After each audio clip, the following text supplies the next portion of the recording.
On the 17th of March, 2026, at 9:40 in the morning, on the corner of 6th Avenue and 49th Street in Manhattan Midtown, I stopped on the sidewalk in mid-stride and read a single line on the red digital ticker mounted on the south face of the Bank of America Tower.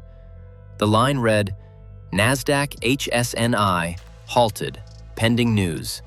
DOJSDNY, unseals indictment. Chief Revenue Controller, Halcyon Stream Networks. I stood for 14 seconds. I said one Greek word out loud. Telos. It is finished. By the end of the trading session that afternoon, the common stock of the public NASDAQ-listed mid-cap technology company, where I had served as Senior Vice President of Internal Audit for 11 years, closed 81% below the prior session. $4 billion of market capitalization disappeared inside one trading day. By the 4th of December 2027, the Securities and Exchange Commission will issue me a final award order of $52.7 million gross.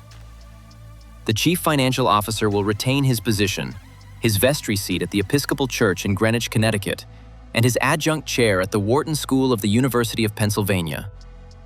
The Chief Executive Officer will retire with a full pension and a $1.2 million a year post-retirement consulting agreement. The Controller of Revenue Recognition will serve 28 months at the Federal Correctional Institution Otisville Camp in Orange County, New York. One human being inside the corporate veil will face criminal accountability. The corporate veil itself will remain intact. I'm going to tell you how 9 years of writing in a notebook in a basement in Bayside, New York ended in one short line on a digital ticker. My name is Konstantinos Stylianos Demetriou Papas. My family and the people in my parish call me Costa. I was born at Mount Sinai Hospital in Manhattan on the 28th of October 1967. My father served gyros and eggs and souvlaki for 41 years at a small diner on the corner of 38th Street and Vernon Boulevard in Long Island City. My mother managed the cafeteria at Public School 17 in Astoria, Queens for 27 years. I am 58 years old. I have been a corporate internal auditor for 24 years. I held the Certified Internal Auditor credential since 1995, the Certified Fraud Examiner credential since 1998, and a New York State Certified Public Accountant license, never inactive, since 1993. I was the Senior Vice President of Internal Audit at Halcyon Stream Networks Incorporated, ticker symbol NASDAQ HSNI, from September of 2014 through February of 2026. For 9 consecutive fiscal years, from 2017 through 2025, I kept a parallel ledger of internal control deviations in 9 green-spined mead composition notebooks on the 3rd shelf of a maple bookcase in the basement office of my 1962 Cape Cod house at 11 East 36th Avenue in Bayside, Queens. This is the story of those notebooks. The 14th of April 2025 was a Tuesday. The alarm clock on my nightstand rang at 6:14 in the morning. The light in the bedroom was thin and gray. I dressed in the navy suit my late father had liked. I went down the inner stairs into the basement office. The basement office is 12 by 14 feet. There is a maple desk along the north wall with a green shaded banker's lamp my father gave me when I made manager at Bristol Myers Squibb in 1999. There is a maple bookcase on the east wall with 3 shelves. The 3rd shelf holds the 9 mead notebooks, one for each fiscal year from 2017 through 2025. There is a Sentry SF6394 fireproof safe on the floor under the bookcase. There is an icon of St. Demetrios of Thessaloniki on horseback, given to me by Father Konstantinos Pavlatos Mavridis at my daughter Eleni's baptism, framed in dark walnut on the east wall above the bookcase. There is a black and white photograph of my father standing behind the counter of the Hellenic-Diner in 1985, framed and hanging on the west wall. He is wearing the white short-sleeved cook's shirt and the brass Korean War service ribbon pin on his apron strap. He is 41 years old in that photograph. I look at it every morning. I opened the Sentry safe with the 4-digit combination my father had given me as our family kitchen safe combination when I was 9. 2710. October 27th, the eve of his American naturalization in 1967, the day before I was born. Inside the safe was the encrypted SanDisk 256GB USB drive that held the 47-tab Excel workbook called SOX_controls_parallel_2017-2026.XLSM. Inside the safe was a manila folder labeled REV-2025-014, containing the 14-page draft of the Materiality Memorandum I would present at 11 that morning on the 47th floor of 1166 Avenue of the Americas in Manhattan Midtown. I lit the green banker's lamp. I read the columns of the Q1 fiscal year 2025 tab. I read the names of the 14 disputed revenue contracts. I put the manila folder in my leather attaché case. I drank 1 cup of Greek coffee in the small copper briki my father had brought from Karpathos in 1962. I walked to the Bayside Long Island Railroad station. I took the 7:34 train to Penn Station. I entered the red conference room at 10:58.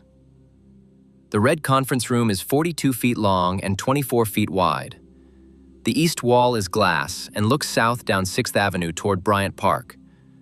The west wall holds the framed oil portrait of the founder, Spencer Holloway Bramford Vail Sr., dead since 2004. The conference table is mahogany, 16 seats. The chief financial officer, Whitfield Stanton Pemberton Hayes, age 56, sat in the second seat to the right of the audit committee chair. He is 6 feet 2 inches tall, gray-haired, parted on the left. He wears bespoke Navy suits from H. Huntsman & Sons of Savile Row. He has been Chief Financial Officer of Halcyon Stream Networks Incorporated since 2010. He graduated Phillips Exeter 1986, Dartmouth Bachelor of Arts in Economics 1990, Wharton Master of Business Administration 1994. Goldman Sachs in Mergers and Acquisitions through 2000. Cisco Systems Treasurer through 2009. He has served on the vestry of the Round Hill Episcopal Church in Greenwich, Connecticut since 2007. He earns $1.6 million in base salary plus $14 million in deferred compensation and restricted stock units at peak vesting. The Audit Committee Chair, Adelaide Phelps Mortimer Sinclair, age 67, retired General Counsel of the Federal Reserve Bank of New York from 1998 through 2008, sat at the head of the table. The Controller of Revenue Recognition, Marshall Brennan Halloran Wexford, age 48, sat opposite me. There were 11 other senior finance attendees, including the corporate treasurer, the Chief Compliance Officer Helena Marsh Buchanan Crowley, and 2 senior associates from external reporting taking minutes. I had attended these quarterly meetings as the non-voting internal audit secretary since the 3rd quarter of fiscal year 2014. I had presented 33 quarterly materiality memoranda.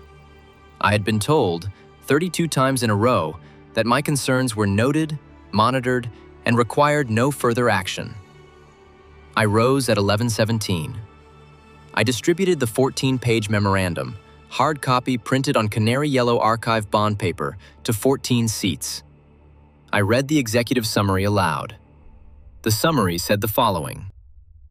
For the quarter ending the 28th of February 2025, the revenue recognized on 14 multi-element software license and bundled support contracts had been re-recognized to pull forward between 2 and 3 quarters of revenue from the following fiscal year.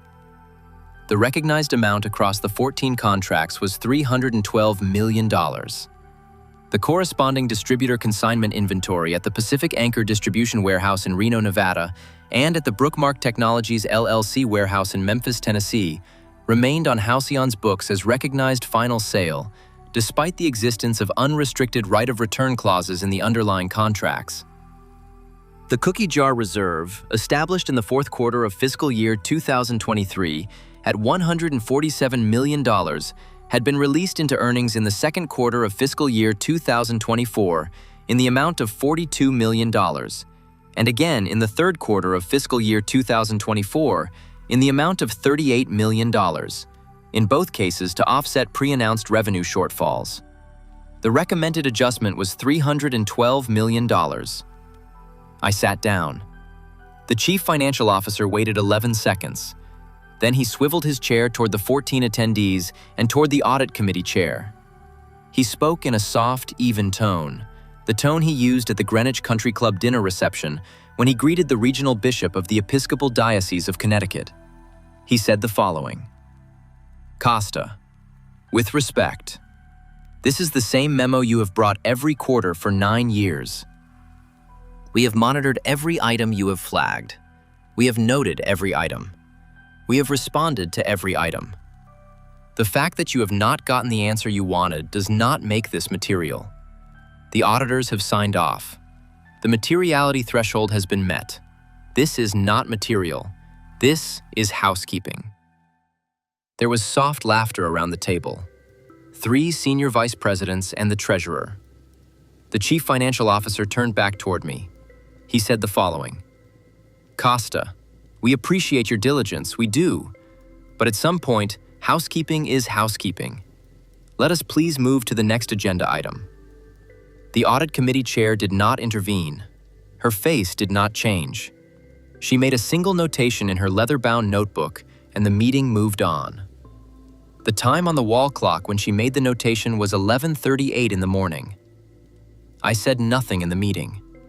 I returned to my 4th floor cubicle at 12:47. I ate a tuna sandwich my mother had packed in a brown paper bag the night before. I uploaded the 14-page memorandum into the SOX deviation tracking system with the pre-populated compliance disposition: noted, monitored, no further action required. I stamped the date and time. I rode the Long Island Railroad home at 5:11. I arrived at the house in Bayside at 6:14. My mother had left a Pyrex dish of spanakopita in the refrigerator. I heated 3 pieces. I ate at the kitchen table alone. I went downstairs at 7:47. I took out the green-spined Mead notebook for fiscal year 2025. I uncapped the green ink Pelican fountain pen my father had given me at my Pace University graduation in 1993. I wrote the heading line: April 14, 2025. Quarterly Earnings Subcommittee, 11:38. 47th floor red conference room. I wrote the names of the 14 attendees. I wrote the exact words Pemberton Hayes had said, both passages. I wrote the disposition I had stamped at 12:47. I closed the notebook. I sat in the maple chair for 20 minutes. I did not move. I did not weep. I walked upstairs. I brewed a 2nd cup of Greek coffee. I walked back down. I opened the 47-tab Excel workbook. I scrolled to the cross-reference index tab. I read what I had written there myself in green ink for 32 consecutive quarters. I had indexed every quarterly meeting myself. I'd cross-referenced every disputed contract myself. I had built the index. The mockery was just the moment I read what the index said. My father had a phrase he used at the diner counter on slow Tuesday afternoons. He said, in modern Greek, "Yo, krata to vivlio katara." Son, keep the book clean. He meant the receipt book in the cash register drawer. He kept that book clean for 41 years. Act 2. The Karpathos Inheritance. My father was born Stylianos Konstantinos Demetriou on the 3rd of August 1944 in the village of Olympos on the northern ridge of the island of Karpathos in the southern Dodecanese. The village sits at 400 meters on the western slope of Mount Prophetis Ilias. My grandfather was a goat herder. My grandmother kept a kitchen garden and wove blankets on a hand loom. My father was the 3rd of 7 children. He left school at age 10 to help the family. The German occupation of Karpathos had stripped the island of food. My grandfather died of typhus in February of 1945, when my father was 6 months old. My grandmother raised 7 children alone. My father emigrated to the United States in May of 1962 at age 17.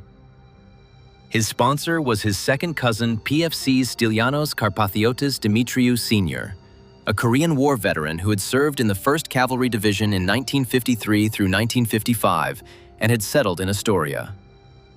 My father arrived at Idlewild International Airport on the 7th of May, 1962. He found work as a dishwasher at a diner on Steinway Street the following Monday. He was drafted into the United States Army on the 14th of October, 1962, 10 days before the Cuban Missile Crisis. He served as a clerk typist in the Pentagon for 2 years and was honorably discharged in October of 1964. He used his discharge bonus and 3 years of cousin loans to buy a small breakfast counter at the corner of 38th Street and Vernon Boulevard in Long Island City in May of 1968. He named it the Hellenic-Diner. He kept it for 41 years. He sold it to my cousin, Andreas Demetriou Vlachos, in 2009. He died of pancreatic cancer at NYU Langone on the 11th of June, 2019. He was buried with full military honors at Long Island National Cemetery in Calverton on the 14th of June, 2019, Section 6, Grave 1147.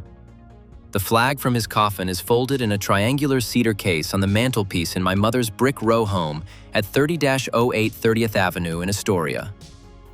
The brass Korean War service ribbon pin he wore on the strap of his apron for 41 years sat on the kitchen sill of that house from June 2019 until April 2025, when my mother handed it to me in a small white envelope after Pascha liturgy. My father told me the aphorism for the first time when I was 7 years old. The summer of 1974. A neighbor on East 36th Avenue had paid me 25 cents per yard mowed for his front lawn. The lawn was 8 yards. I came home and told my father, $2. My father walked to the neighbor's lawn with me. He counted with me. The lawn was 8 yards. The owed amount was $2. The neighbor paid the $2. My father walked me home. At the kitchen table, he said, in modern Greek, "Yo, krata to vivlio kathara." Son, keep the book clean. He meant the receipt book. He said it plain. He said it once. He did not repeat it. He did not raise his voice. He went back to read the Queen's Tribune at the kitchen counter. I have not forgotten that sentence. My father told me the aphorism for the second time when I was 23, the fall of 1990. I had finished my Master of Science in Accounting at Pace University the previous May. I had taken a position with a Big Four accounting firm as an audit staff associate that September. I was telling my father, at the kitchen counter of the Hellenic Star Family Diner on a Sunday morning, between the breakfast rush and the lunch rush, about a senior associate who had asked me, in my first week on the job, to backdate a working paper to make the audit committee timeline look cleaner. I had refused.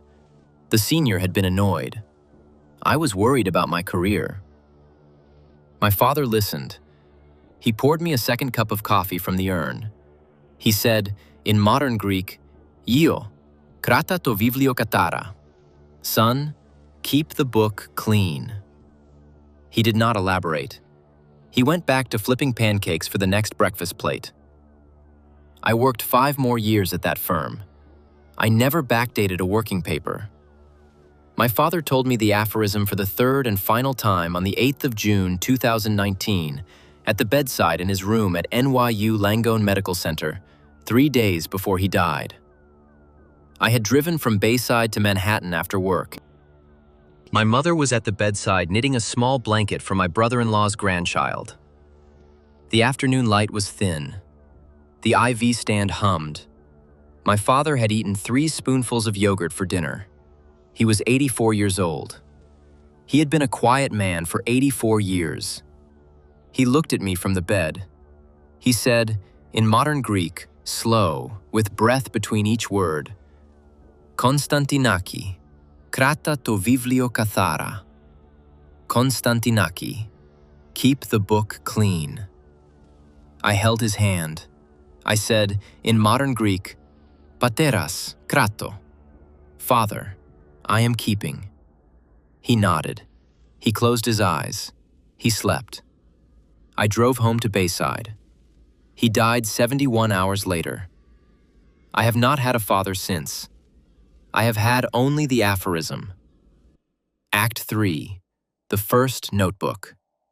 The first subcommittee meeting at which I presented a deviation memorandum occurred on the 18th of October, 2017, at 10:47 in the morning, in the same red conference room. The disputed revenue contract was a multi-element software license and bundled support arrangement with Brookmark Technologies, LLC, a value-added reseller headquartered in Memphis, Tennessee, contract number REV-2017-001.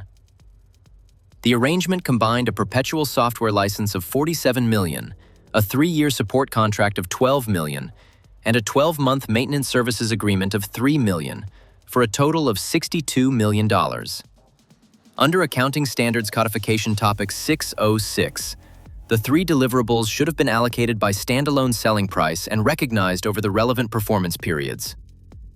Under the approach signed by Controller Haller and Wexford, the entire $62 million was recognized at license shipment, pulling forward approximately $15 million from fiscal year 2018 and $12 million from fiscal year 2019.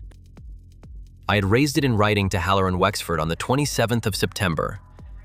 He had responded the next morning that the arrangement met the safe harbor under his interpretation. I had disagreed in writing. I had escalated to the Chief Compliance Officer on the 3rd of October. The matter was placed on the subcommittee agenda. The meeting occurred. I presented a 4-page memorandum. Pemberton Hayes said, in a calm, even tone, "Costa, we have noted your concern. The auditors at Eldridge Whitmore have signed off. We are monitoring this. There is no further action required at this time." He moved on. I drove home that night. I drove the next morning to the Staples on Northern Boulevard. I purchased a single Mead composition notebook with a green marbled cover and 80 pages. $1.47.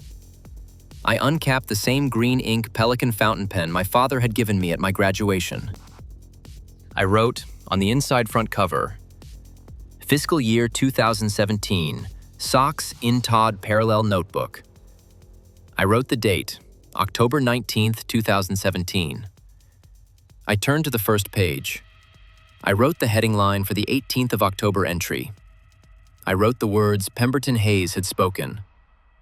I wrote my own response. I wrote the disposition. I closed the notebook. I placed it on the 3rd shelf of the maple bookcase. I did not tell my wife. I did not tell my children. I did not tell my father. I did not tell my mother. I did not tell my priest. I did not tell anyone. I went to bed at 10:17. Act 4. The Quarterly Earnings Subcommittee. Between the 18th of October 2017 and the 14th of April 2025, the Quarterly Earnings Subcommittee of Halcyon Stream Networks Incorporated met 33 times. The meetings followed the same liturgy every quarter. The Form 10Q, or Form 10K, had been filed 72 hours before. The Section 302 and Section 906 certifications had been signed by the Chief Executive Officer Bramford Vale and the Chief Financial Officer Pemberton Hayes on the morning of filing. The Eldridge Whitmore engagement audit partner Tyler Marston Yetz Pinkney had given his preliminary sign-off the prior Friday. The earnings call had been conducted at 4:30 the afternoon before. The subcommittee then convened at 10:47 in the morning to review the closed quarter and approve the corporate communication. I presented a materiality memorandum at 33 of those meetings. The 33rd was the 14th of April 2025. At each meeting, Pemberton Hayes spoke from the second seat on the right of the audit committee chair. He said, with minor variations across the years, the following: Costa, thank you for your diligence. We have noted your concern. The auditors have signed off. We are monitoring this. There is no further action required at this time. He moved on. The Chief Compliance Officer Buchanan Crowley stamped the disposition, noted, monitored, no further action required on the SOX deviation tracking system. The Audit Committee Chair, Mortimer Sinclair, listened without comment. She made one neat notation in fountain pen at the conclusion of each item. She did not intervene. She did not ask follow-up questions. The meeting moved on. I returned home to Bayside on 32 separate evenings after a subcommittee meeting and wrote the entry the same way every time. The date, the time, the meeting number, the disputed contract number, the counterparty, the dollar amount, the pattern, the words the chief financial officer had spoken, my response if I had given one, the disposition. I closed the notebook. I placed it on the third shelf. I went to bed. I did this 32 consecutive times over 8 consecutive fiscal years. By the 15th of April, 2025, the third shelf held 9 notebooks. The spines faced out. The dimensions were 9 1/4 by 7.5 inches each. In the same period, Spencer Holloway Bramford Vale made stock sales through a Rule 10b-51 trading plan, totaling $187.4 million in gross proceeds across 36 quarterly windows. Each sale executed within a window of 7 to 11 trading days after a quarterly Form 10-Q release. Pemberton Hayes made parallel sales through his own plan, totaling $84.2 million. I tracked the trades by hand in green ink at the back of each Meade notebook. The Audit Committee Chair received 3 written Public Company Accounting Oversight Board inspection deficiency notations on the Halcyon engagement in 2019, 2021, and 2023. The notations were not disclosed to the full Audit Committee. They were not disclosed to me. I did not learn of them until June of 2025, when my outside counsel obtained them through a records request. Act 5. The Materiality Memo. The 14-page Materiality Memorandum I presented on the 14th of April 2025 was the 33rd such memorandum I had presented at a quarterly earnings subcommittee meeting.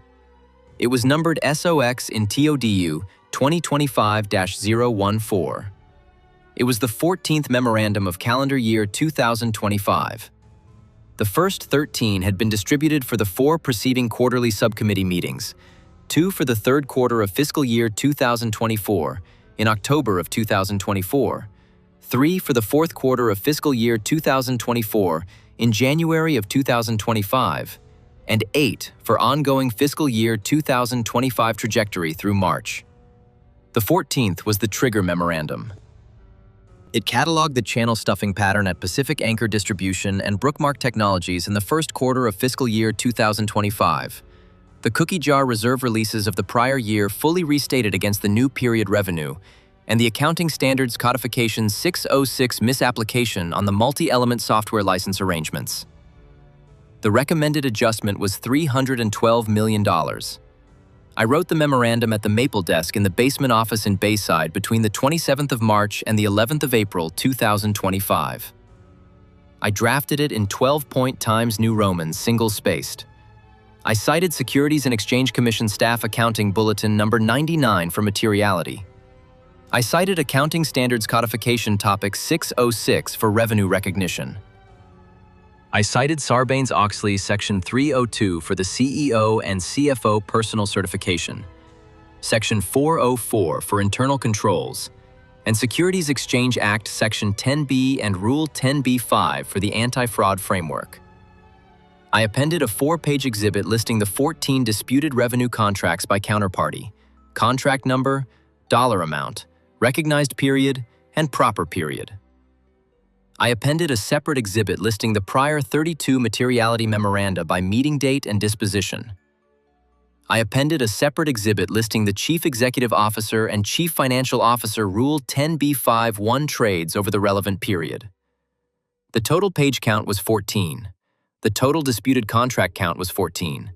The total Form 4 cross-reference count was 36. I printed the memorandum on canary yellow archive bond paper on the 11th of April 2025 at 9:37 in the evening. I made 20 copies. I stored 14 in the leather attaché case for distribution. I stored 6 in the manila folder REV-2025-014 in the Sentry safe. I want to describe how Pemberton Hayes spoke at meeting number 33. He did not raise his voice. He did not call me by anything other than my given name. He did not gesture. He swiveled the leather chair 45 degrees until his shoulders faced the room rather than facing me. He said the first passage in 12 seconds. The room was silent for 1 second. Then 3 senior vice presidents and the treasurer laughed. The laughter lasted 4 seconds. He waited for it to subside. He swiveled back to face me. He said the second passage in 8 seconds. Mortimer Sinclair did not look at me during either passage. She wrote 1 line in her notebook. I did not raise my voice. I put my hands flat on the mahogany table. I waited. The meeting moved on. The detail that stayed with me was the wall clock above the door, a brass-framed analog by Howard Miller of Zeeland, Michigan. Roman numerals. The second-hand sweeps. When the first passage was spoken, the minute hand was at 11:38. When the second passage was spoken, it was at 11:39. When the meeting moved on, 11:40. The room was silent for 90 seconds between the second passage and the next agenda item. The senior associate from external reporting taking minutes wrote down nothing during those 90 seconds. I checked the minutes that Monday in the document management system. The minutes recorded that I had presented the memorandum and the subcommittee had accepted the standard disposition. The minutes did not record the laughter. The minutes did not record the silence. I cross-referenced against the prior 32 minutes packets. None had recorded the laughter or the silence. The minutes were a corporate document. The notebooks were a personal document. The 2 documents had been telling different stories for 96 months. Act 6. The father's death. I want to put down here the story of the 14th of June, 2019. My father died at NYU Langone on the 11th of June, 2019, of metastatic pancreatic adenocarcinoma, 4 months after diagnosis. The funeral was at St. Demetriou's Greek Orthodox Cathedral in Astoria, Queens on the morning of the 14th. The burial was at Long Island National Cemetery in Calverton at 2 in the afternoon the same day. The drive from Cathedral to cemetery is 62 miles east on the Long Island Expressway and Sunrise Highway. My father had requested in writing, 3 weeks before his death, that the burial be carried out with full military honors as a Korean War veteran of the United States Army. I drove the lead car with my mother in the passenger seat. My daughter Eleni was 22, in her best black dress. My son Stylianos was 18, in a navy blue suit my wife and I had bought him for his graduation from Bayside High School the previous Tuesday.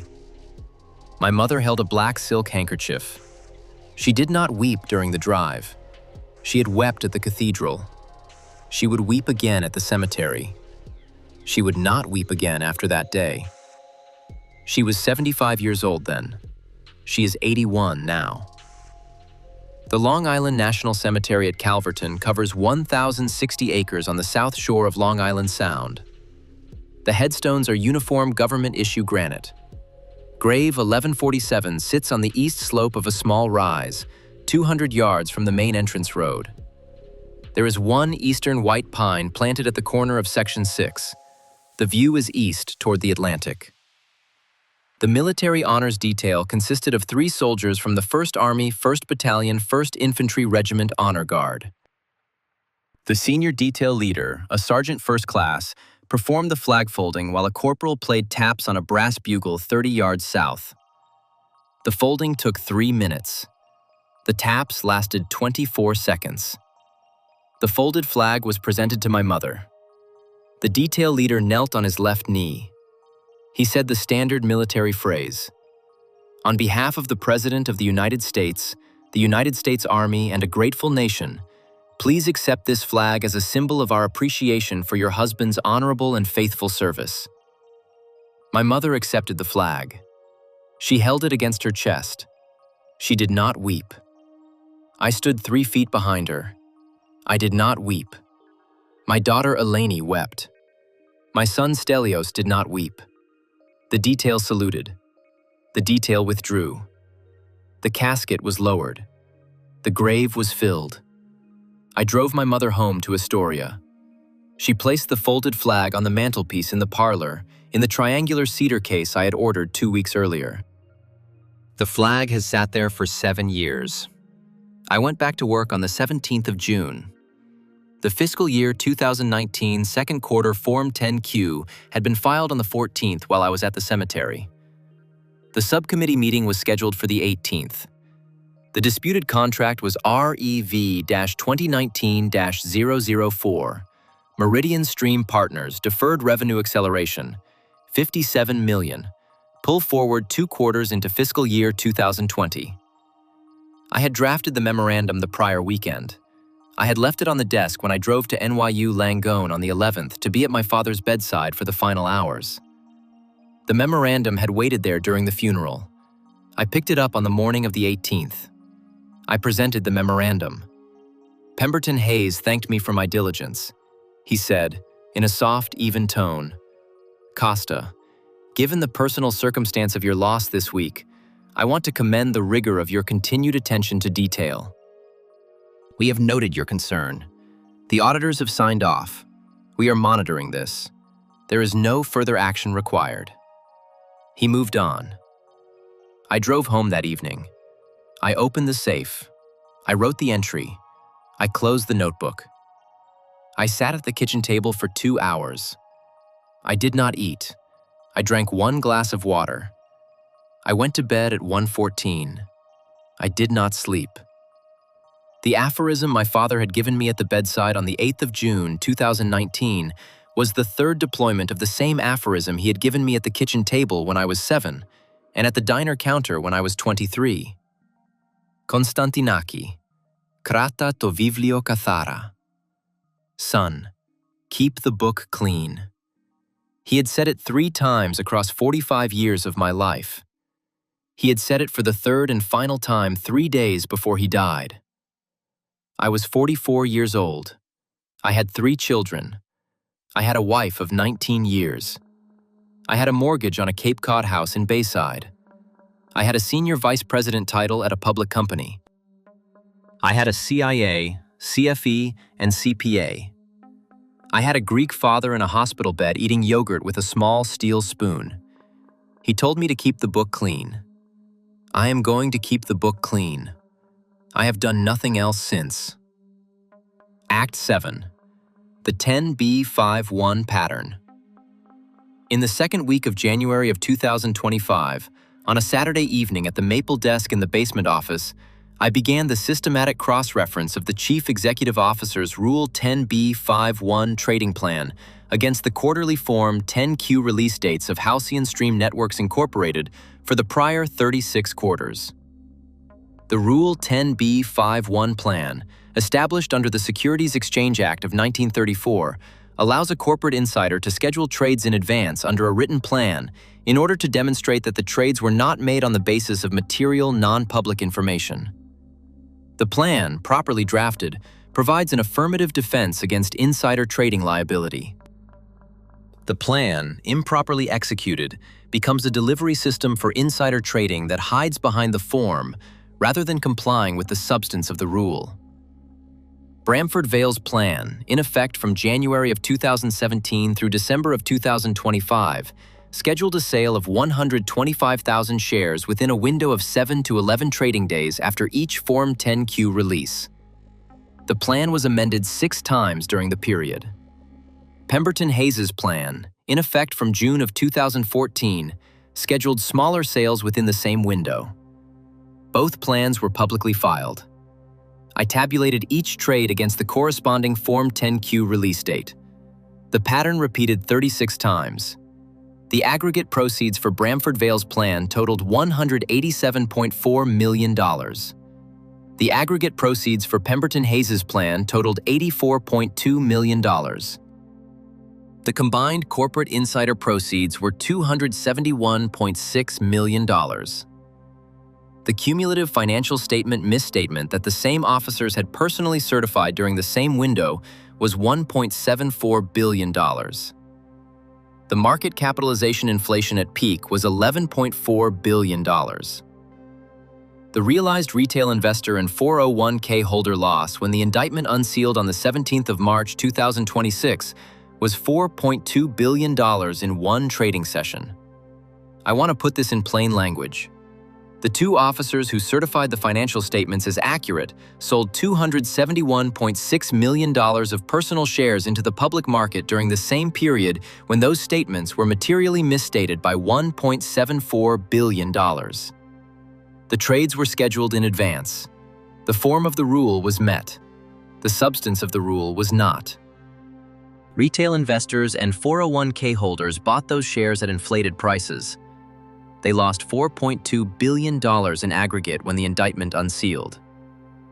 The aggregate holder count for NASDAQ HSNI common stock or HSNI exposure through retirement target date funds as of the fourth quarter of fiscal year 2025 was 147,462. I labeled a separate tab of the 47-tab Excel workbook. Do not give names. I did not need names. I needed the count. Act 8. The Outside Counsel. On the morning of the 16th of April, 2025, a Holy Saturday on the Orthodox liturgical calendar, I drove from Bayside to St. Demetriou's Greek Orthodox Cathedral in Astoria, Queens. The cathedral is at 30-1130th Drive. The parish priest is Father Konstantinos Pavlatos Mavridis. He has served the cathedral for 19 years. He baptized my daughter Eleni in 1995 and my son Stylianos in 1999. He officiated my father's funeral in 2019. He knows my mother. He knows me. He knew my father. I walked into the empty cathedral at 9:17. I crossed myself. I walked to the small wooden confessional booth on the south wall. Father Pavlatos Mavridis emerged from the sacristy at 9:47. I entered the parishioner side. I said, "Father, bless." He said, "The Lord is blessed now and forever." I said, "Father, I have a situation at my company that I think requires me to report it to a federal regulator. I am afraid of the consequences. I need to know if reporting it is the right thing to do." He let me speak for 11 minutes. I described the situation in general terms. I did not name the company. I did not name the officers. When I finished, he said, "Konstantinaki, in our parish we have a man named Stavros Demetrios Pavlidis Konstantinou. He worked at the Securities and Exchange Commission for 7 years. He was an assistant United States attorney for 6 years. He has been a partner at a law firm in Manhattan for the past 20 years. I will call him this afternoon. I will ask him if he is willing to meet you, not as a priest, as a lawyer. Costa, you should keep the book clean." He was using my father's phrase. I did not ask whether he had ever heard my father use it. I said, "Father, thank you." He said, "The Lord is blessed now and forever." I left the cathedral. The phone rang at 4:14 that afternoon. The voice said, with a slight Greek accent, "Costa, this is Stavros Pavlidis Konstantinou. Father Konstantinos asked me to call you. We agreed on Monday the 17th at 1:15 at his offices. The offices of Marsh Pavlidis Konstantinou and Whitehall LLP occupy the 33rd floor of 383 Park Avenue in Manhattan Midtown. The firm focuses on Securities and Exchange Commission whistleblower representation, Department of Justice Corporate Enforcement Defense, and Public Company Accounting Oversight Board Enforcement Defense. Stavros's office is on the southwest corner with a walnut desk approximately 7 feet long. There is a framed Columbia Law School diploma dated 1985 on the north wall. There is a framed photograph of the swearing-in of an assistant United States attorney on the west wall, dated 1996. There is a small icon of St. Stephen the Protomartyr on the corner of the desk. I sat in a leather wing chair at 1:23 in the afternoon on the 17th of April, 2025. Stavros was wearing a charcoal gray suit and a navy tie. He had close-cropped silver hair. He took a yellow legal pad from the drawer. He uncapped a black ink fountain pen. He said, "Costa, tell me what you have." I spoke for 97 minutes. He took notes for 97 minutes. He did not interrupt. He did not check his phone. When I finished, he set down the pen.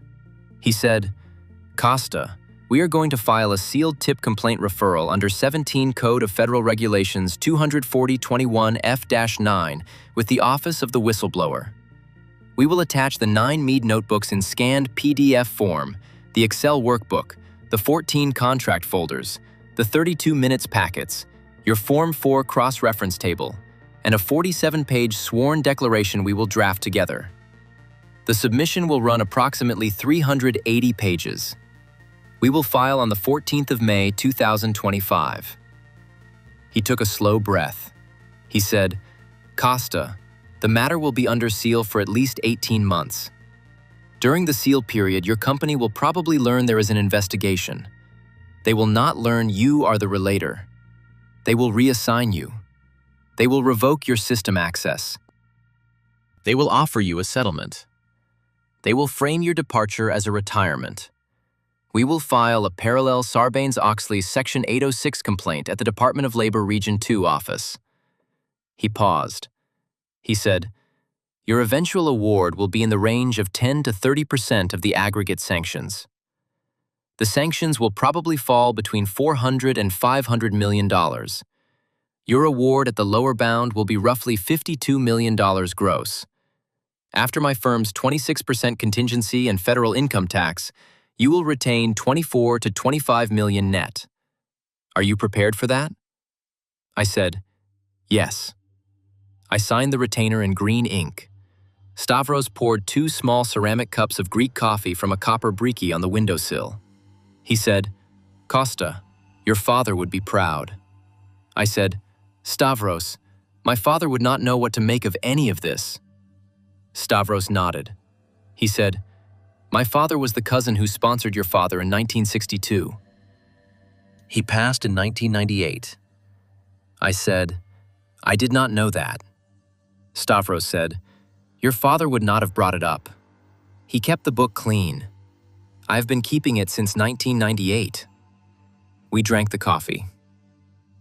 Act 9. The Submission. The sealed tip complaint referral was filed with the Securities and Exchange Commission Office of the Whistleblower at 100 F Street Northeast in Washington, D.C. at 11:17 in the morning on the 14th of May, 2025. The transmission was made through the verified author-only attorney portal. The submission ran 384 pages. It identified me as the relator. It identified the company as Halcyon Stream Networks Incorporated. It identified the disputed revenue contracts, the named officers, and the engagement audit partner. It requested referral to the Securities and Exchange Commission Division of Enforcement, parallel referral to the Southern District of New York Securities Fraud Unit, parallel referral to the Public Company Accounting Oversight Board, and an anti-retaliation injunction under Sarbanes-Oxley Section 806. I sat at the maple desk that morning. The 9 Mead notebooks were stacked in chronological order on the desk in front of me. I touched the spine of the first notebook with my right index finger. I closed my eyes. I said, in modern Greek, "Pateras krata to viβλio kathara." Father, keep the book clean. I closed the safe. I stacked the notebooks back on the 3rd shelf. I walked upstairs. I drank 1 cup of Greek coffee. I sat at the kitchen table. I did not move for 37 minutes. The submission was now in the hands of the United States government. There was no way to take it back. I had been keeping the book clean for 9 years and 7 months. The book was in someone else's hands. On the 22nd of April, 2025, 8 days after the Mockery and 5 days after I had signed the retainer, I arrived at the corporate headquarters at 8:47 in the morning. The card reader at the 4th floor cubicle bank rejected my access badge. The corporate services assistant said, "Mr. Demetriou Pappas, there is a notice on your account. Please go to the 6th floor." The 6th floor is a corridor of windowless interior offices used for contract staff. The administrative assistant pointed me to an office with a printed placard that read, "Special Project Strategic Internal Audit Modernization." The office was 8 by 10 feet. There was a particle board desk, an Aeron chair, a Surface laptop with no system access, and no team. 4 plastic packing bins in the corridor held my personal effects, including the framed photograph of my children at Eleni's MIT graduation. I sat at the particle board desk. The corporate email client opened on a single email from the chief financial officer, dated 4:47 the prior afternoon. The email read, "Costa, thank you for your decades of contribution as we evolve the role. I have asked our chief operating officer to relocate you to a forward-looking strategic modernization initiative, reporting directly to me for the next 12 months, while we conduct a search for a new SVP internal audit. I appreciate your continued service. Best, Whit." I closed the laptop. I sat for 19 minutes. I picked up the laptop, the badge, the iPhone, and the parking pass. I returned all four at the corporate services desk. I walked out the side door. I called Stavros from the Bayside Long Island Railroad platform. He said, "Costa, drive home. I will file the Section 806 this morning. Do not enter the building." The Sarbanes-Oxley Section 806 Protected Activity Reinstatement Complaint was filed at the Department of Labor Region 2 office on Broadway at 217 on the 2nd of July, 2025. The hearing was scheduled for the 17th of March, 2026. I did not attend Halcyon headquarters between the 22nd of April, 2025 and my formal retirement on the 27th of February, 2026. I worked from the basement office every day.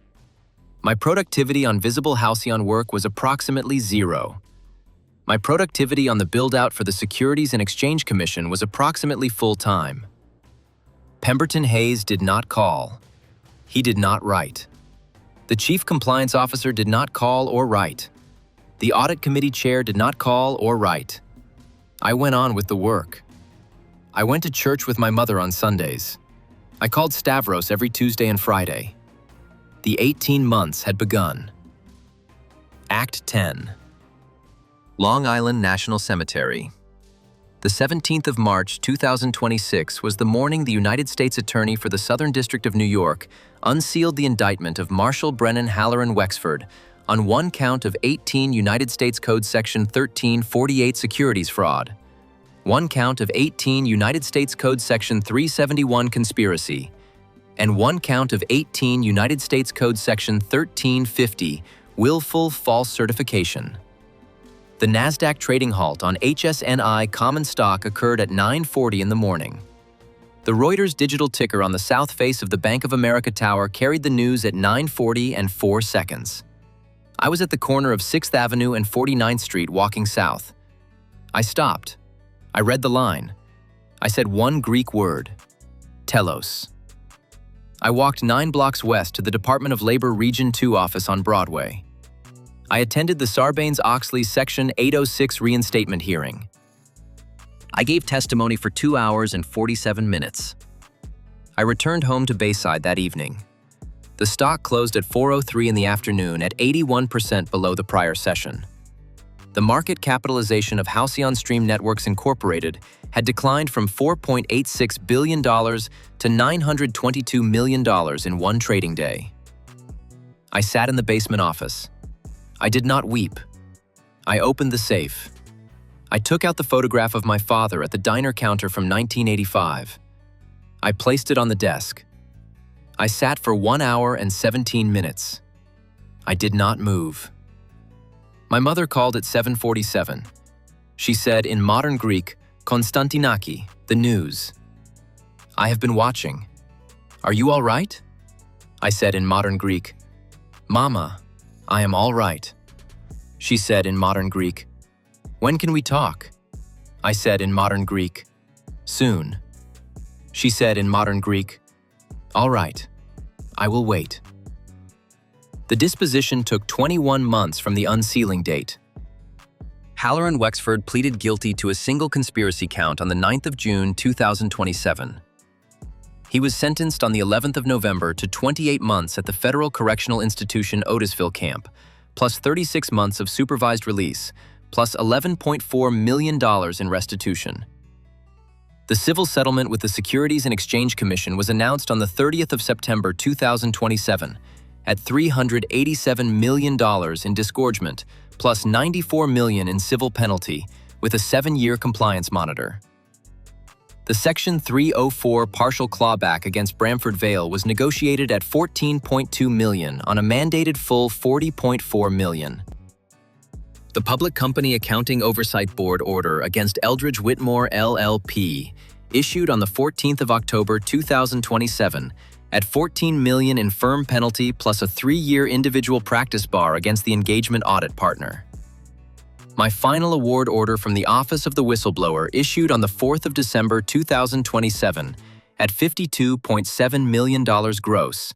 After the 26% contingency in federal income tax, the net retention was approximately $24.8 million. The Section 806 reinstatement settlement finalized on the 14th of April 2026 at $4.2 million in back pay and emotional distress directed in entirety into the foundation.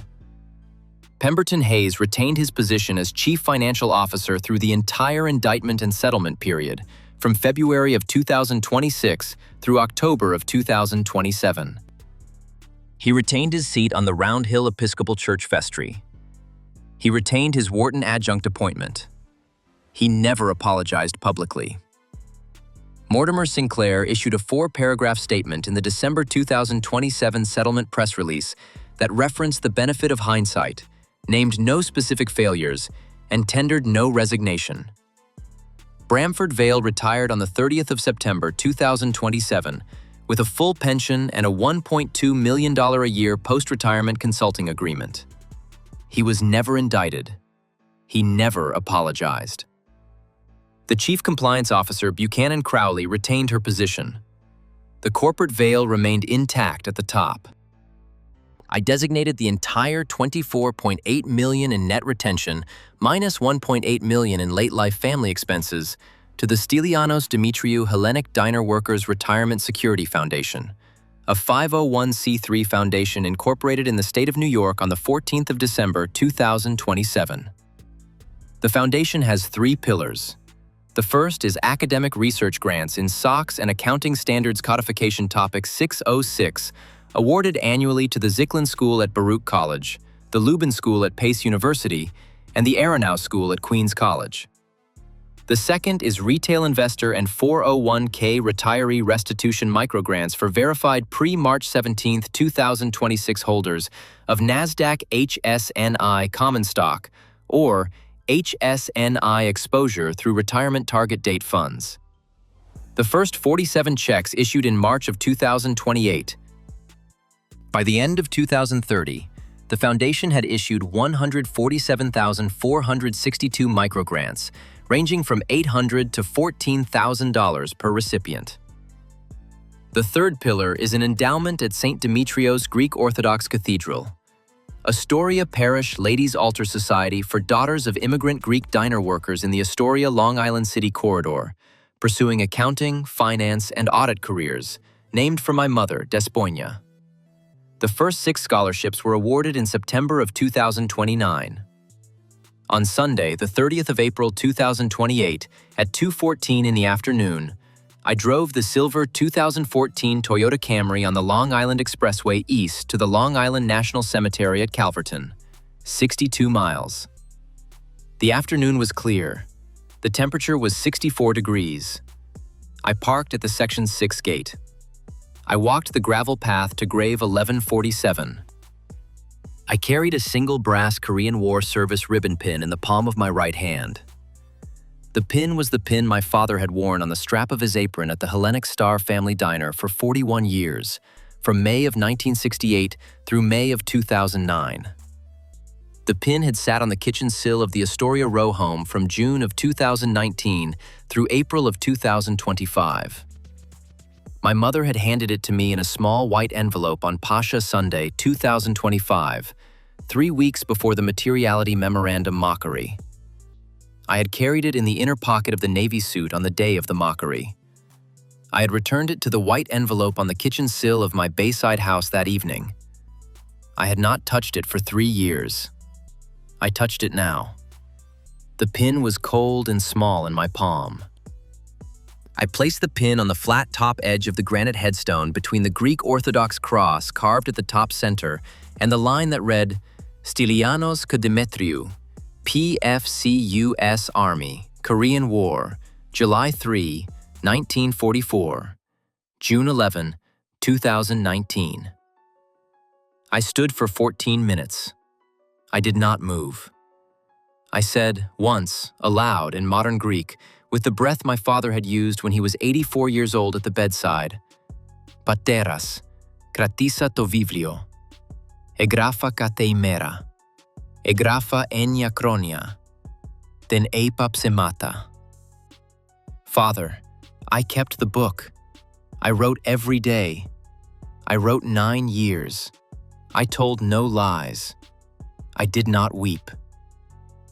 I waited 2 more minutes. I walked back to the Camry. I drove home on the expressway to Bayside. Act 11, Astoria Kitchen. On Tuesday, the 19th of September, 2028, at 7:14 in the morning, I sat at the Formica kitchen table at 30-08 30th Avenue in Astoria, Queens. My mother, Despoina, age 83, was pouring Greek coffee from the copper briki into a small white ceramic cup. She walked with a cane after her hip replacement in 2024. My daughter Eleni was visiting from Mountain View, California for the Pascha trip. The framed photograph of my father at the diner counter in 1985 hung on the east wall above the spice rack. My mother set the cup down. She opened the New York Times Wednesday business section. The page held a recap of the Foundation Microgrants program in its 3rd year. The piece named the Stylianos Demetriou Hellenic-Diner Workers Retirement Security Foundation. It did not name me. The relator was still confidential under the seal protocol. My mother read the page. She looked at me over the top of her reading glasses. She said, in mixed modern Greek and English, Konstantinaki, this article is about that company.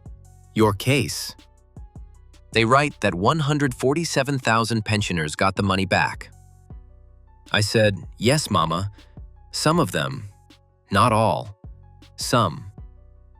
She said, how much did each one get? I said, different amounts. Some got $800. Some got $14,000. The retired teachers got more. The 401k holders got less. She said, and the boss, the big one, the one with the certificates, did he go to jail? I said, no, Mama. He did not go to jail. He kept his job. He kept his vestry seat. He kept his university appointment. My mother was silent for 11 seconds. She turned a quarter turn to look at the photograph of my father on the east wall. She turned back. She said, in modern Greek with breath between each word, Konstantinaki, your father served Euros for 41 years. He never made one retired teacher poor. He made them happy. That is the difference. You are your father's son. I set down the coffee cup. My daughter Eleni was standing in the doorway from the living room. She had been there for the last sentence. She had heard. She did not enter the kitchen. She did not say anything. She turned and walked into the living room. My mother poured a second cup. She set it in front of me. The light through the east window crossed the Formica. The brass pin in my pocket was warm against my hip. My mother folded the newspaper. She said, Konstantinaki, eat your eggs. I ate the eggs. Act 12, St. Demetriou's Parish Hall. On Sunday, the 8th of December, 2030, at 12:14 in the afternoon, I stood behind the buffet table in the Parish Hall of St. Demetriou's Greek Orthodox Cathedral, Astoria, after the St. Demetriou's Feast Day Sunday Divine Liturgy. The St. Demetriou's Feast Day on the Greek Orthodox calendar is the 26th of October. The Parish Ladies' Altar Society had calendar shifted the Parish Hall celebration to the 8th of December because the 8th of December was my late father's name day. My father had been named for Saint Stylianos of Paphlagonia, whose feast falls on the 26th of November on the old calendar, but is celebrated on the 8th of December in the Astoria Parish by long tradition. My mother, Despoina Eleni Papas Demetriou, age 85, stood at the parish kitchen doorway in a lavender and white dress with a small white shawl.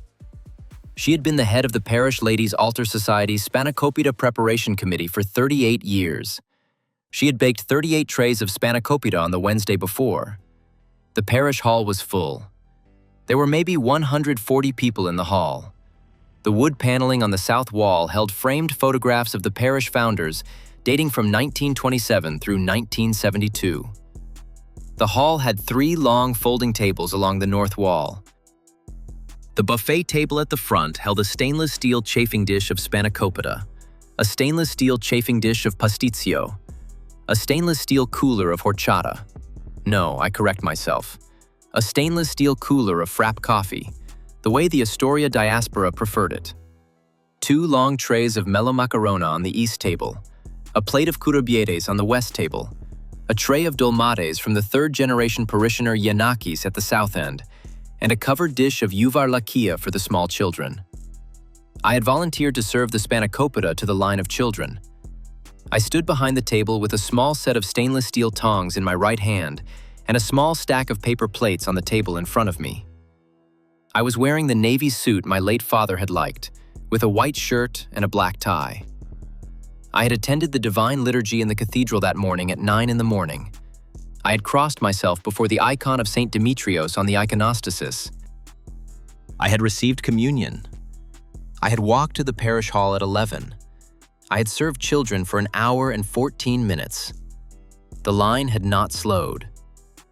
Mrs. Maria Kostopoulos Flachakos, age 79, retired reference librarian at the Queens Public Library Long Island City branch from 1985 through 2010, widow of the late George Anastasios Kostopoulos Flachakos, who died in 2018 of cardiopulmonary disease, parishioner of St. Demetriou since 1972, NASDAQ HSNI 401k plan holder, pre-March 17, 2026, pre-collapse account value $47,200, post-collapse account value $8,915, recipient of a $4,800 foundation microgrant in March of 2028 under quiet nomination by my mother through the Parish Ladies' Altar Society Committee. Approached the buffet table from the west aisle.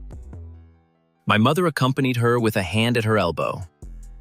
Mrs. Kostopoulos Flachakos held a small ceramic pasta plate of pasticcio in her left hand. She wore a black wool dress and a gold cross on a thin chain at the throat.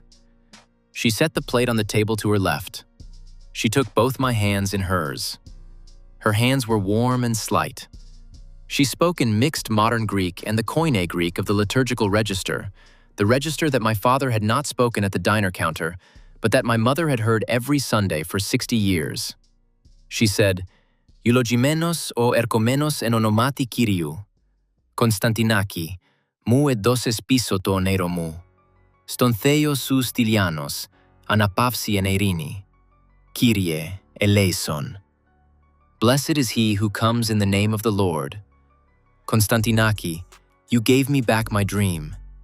To your uncle Stylianos, may he rest in peace. Lord, have mercy. Father Konstantinos Pavlatos Mavridis was standing 3 feet behind Mrs. Kostopoulos Flachakos. He was wearing the full liturgical vestments. He made the sign of the cross over both of us with his right hand. He said, in Koine Greek, Kyrie eleison. Mrs. Kostopoulos Flachakos picked up the plate of pasticcio. My mother walked her to a chair at the east table. She did not look back. I said nothing. I did not weep. I picked up the tongs. I picked up a paper plate. The next child in line was a boy of perhaps 6 years old. He held out his plate. I served him a small square of spanakopita. My mother walked back to the parish kitchen doorway. She did not look at me.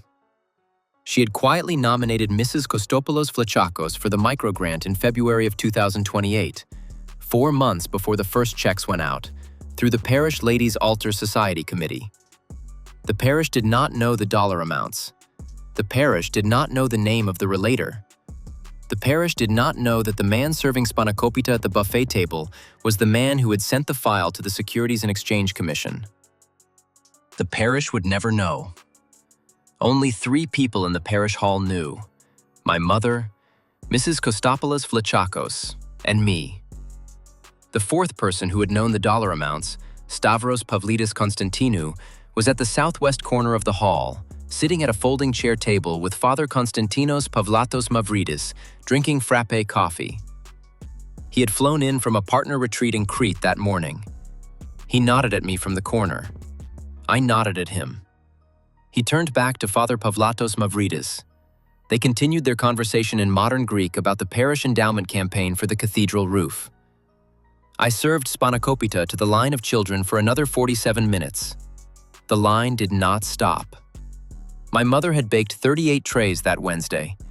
I served from the 7th tray, then the 8th, then the 9th. The afternoon light through the parish hall windows lowered. Across the street, the copper dome of the cathedral caught the December light. It was the same December light that had crossed the dome at my daughter Eleni's baptism in 1995, and at my son Stylianos' baptism in 1999, and at my father's funeral in 2019.